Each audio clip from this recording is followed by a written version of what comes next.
Good day, everyone. You are listening to the Dr. MEK Explainer series. Before we begin, a brief disclaimer. The information presented in this session is for educational purposes only and does not constitute medical advice. Clinical decisions should always be based on the specific circumstances of the individual patient and the judgment of the treating physician. Today, we are going to conduct a comprehensive exploration of one of the most critical parameters in neurocritical care, cerebral perfusion pressure, or CPP. Over the next 10 minutes, we will move beyond simple definitions to understand the complex physiological interplay that governs brain oxygenation and how we, as clinicians, can optimize these variables in the face of acute pathology. Let's begin with the fundamentals. Cerebral perfusion pressure is not a directly measured value. Rather, it is a calculated pressure gradient that drives oxygen and nutrient delivery to cerebral tissue.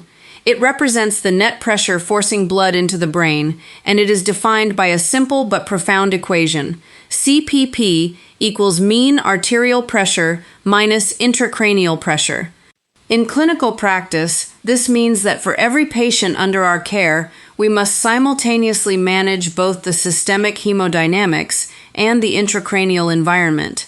A drop in MAP or a rise in ICP will, with mathematical certainty, reduce the perfusion pressure to the brain. To manage what we cannot measure, we must ensure that both components of this equation are monitored with the highest degree of accuracy, typically requiring invasive techniques. Now, let's talk about what is considered normal. In a healthy adult, we look for a CPP between 60 and 80 millimeters of mercury. However, as many of you know, normal is a relative term in the ICU. While a MAP of 70 to 100 and an ICP below 10 are standard benchmarks, these values are subject to individual physiological shifts. What is critical for us to remember is the threshold of ischemia. When CPP falls below 50 to 60 millimeters of mercury, the risk of secondary ischemic brain injury escalates dramatically. This is the danger zone, where cellular dysfunction begins and irreversible damage becomes a looming threat. To understand why ICP behaves the way it does, we must revisit the Monroe-Kelly doctrine. The adult skull is a fixed, rigid container with a finite volume. This volume is shared by three primary components: the brain parenchyma, the intracranial blood, and the cerebrospinal fluid. Because the container cannot expand, any increase in one component, such as a growing hematoma or cerebral edema, must be offset by a decrease in the others. This brings us to the concept of intracranial compliance. Initially, the body is quite adept at compensating. It shunts CSF into the spinal subarachnoid space to keep ICP stable, but this compensatory reserve is limited. Once it is exhausted, the relationship between volume and pressure becomes exponential. At this point, even a minute increase in intracranial volume will trigger a catastrophic spike in ICP, which in turn crushes our cerebral perfusion pressure. However, the brain is not a passive recipient of systemic blood flow. It possesses a remarkable homeostatic mechanism known as cerebral autoregulation. Under normal conditions, the brain can maintain a steady blood flow despite wide swings in systemic blood pressure. It does this through vasomotor responses. When blood pressure drops, cerebral resistance vessels dilate to maintain flow. When it rises, they constrict to protect the delicate capillary beds from high-pressure injury. In a healthy individual, this autoregulatory plateau is quite broad, typically spanning a MAP of 50 to 150 millimeters of mercury. But in the patients we see, those with traumatic brain injury or chronic hypertension, this plateau can be narrowed or shifted.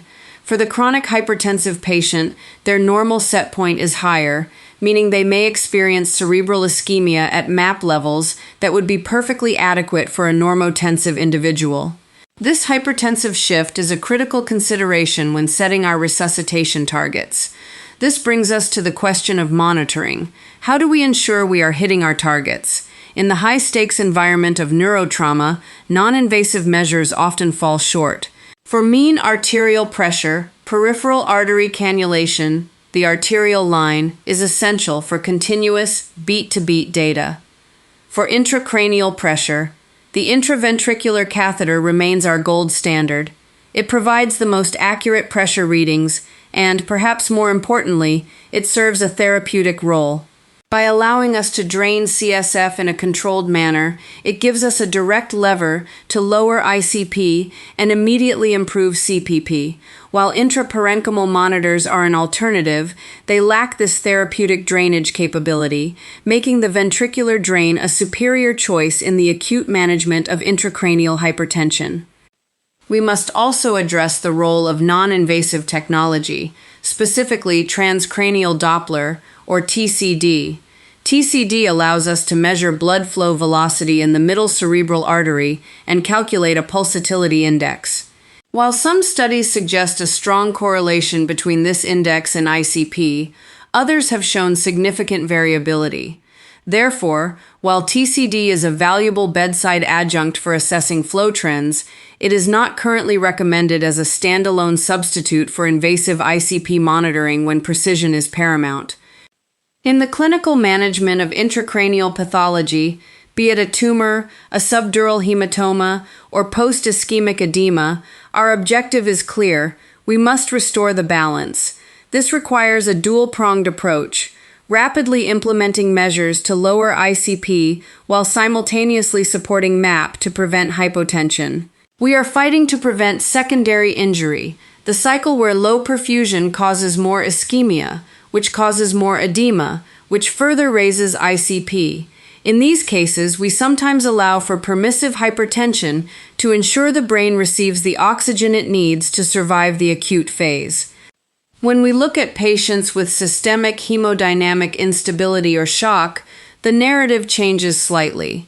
In these cases, the ICP is often stable, but the MAP is failing due to hemorrhage, sepsis, or cardiac failure.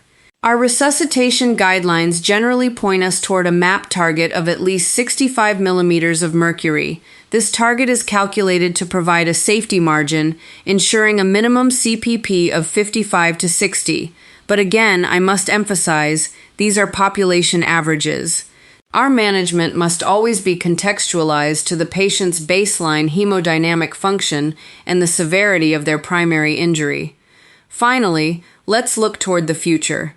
We are entering an era of precision neurocritical care, moving away from static, one-size-fits-all targets. We are now beginning to use dynamic monitoring, such as the Pressure-Reactivity Index, or PRX. By integrating minute-by-minute data of MAP and ICP, we can identify a patient's optimal CPP, the specific pressure range where their autoregulation is most intact. This individualized approach represents the next frontier in our ability to protect the injured brain and improve long-term neurological outcomes. In conclusion, cerebral perfusion pressure is more than just a number on a monitor. It is a dynamic reflection of the brain's struggle for survival.